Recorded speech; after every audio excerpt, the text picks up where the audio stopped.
One of the constant topics of discussion as we're out and about with cattle people, there seems to be a lot of chatter about feet and legs and Angus cattle. And I don't remember who wrote it or stated it, but form and function, it'll follow itself. I do know Henry Gardiner said, we'll give them a job, and as long as they perform that job and they can carry it out as a beef cow or a beef bull, we'll let them tell us if they want to work for us. One of the reasons that even to this day, I'm getting a little stiffer and all that, but I still measure all the scrotals, and one of the reasons for that is I like to see each and every animal's feet. And there are differences, and if we see a problem at yearling and they're coming through there, you've seen Greg's our facility video, and on that we have a sort gate. Well, we have a sort gate if they have bad feet, and we sort them off.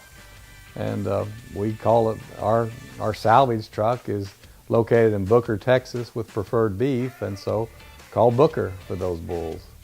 But the point of it all is if we see those issues, then we manage them by removing them.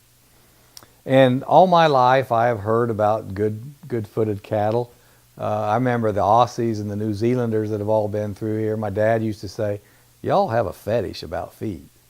And he'd been over there several times. I've been there once, and he liked to tease them. And my friend Harry Lawson, I'll tease you right here on the video. Your feet aren't any better than our feet, and you've had this fetish over it for years and years and years. All we can do is work to make sure that we remove the bad ones, be aware of the issues.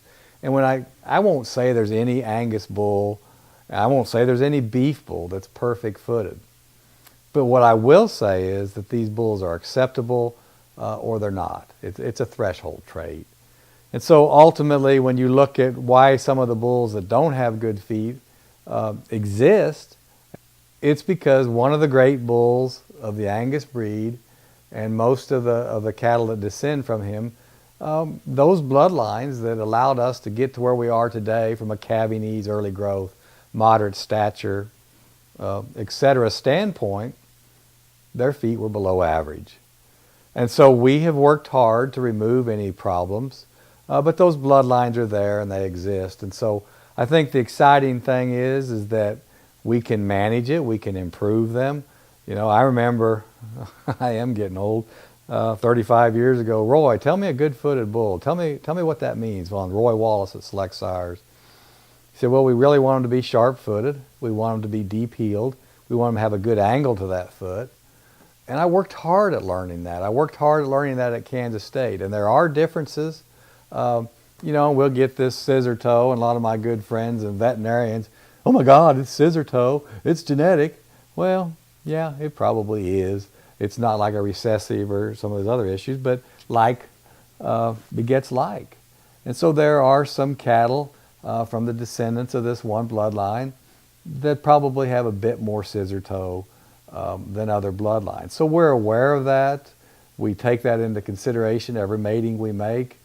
And ultimately, some of the great cattle of the Angus breed, some of the great cattle in the beef business today descended from that bull. And ultimately, I have another friend, Richard McClung, always said, don't throw the baby out with the bathwater. Well, we've kept the baby and we've removed the bad bathwater. And it's exciting to certainly make our cattle be better for their form and function. We've grown our ranch, and the average cow here has to walk about, as they would say in Australia, on her own roughly 10 and a half to 11 months of the year.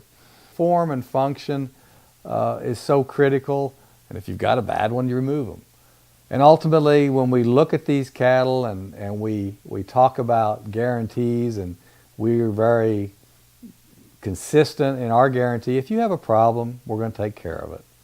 And occasionally we'll have a bull, and that's one of the things about feet, especially feet or any structure type issue, but really feet, sometimes that doesn't show itself until they're 4 or 5 years of age. But if a bull or a cow, they have issues later in their life, and we'll make an adjustment on that.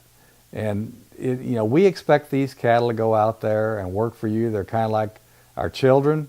We expect them to do well. We've designed them to do well, but they're not perfect. Ultimately, if there's some issues with your cattle, our answer would be, if you have a problem, let us know and we'll take care of it.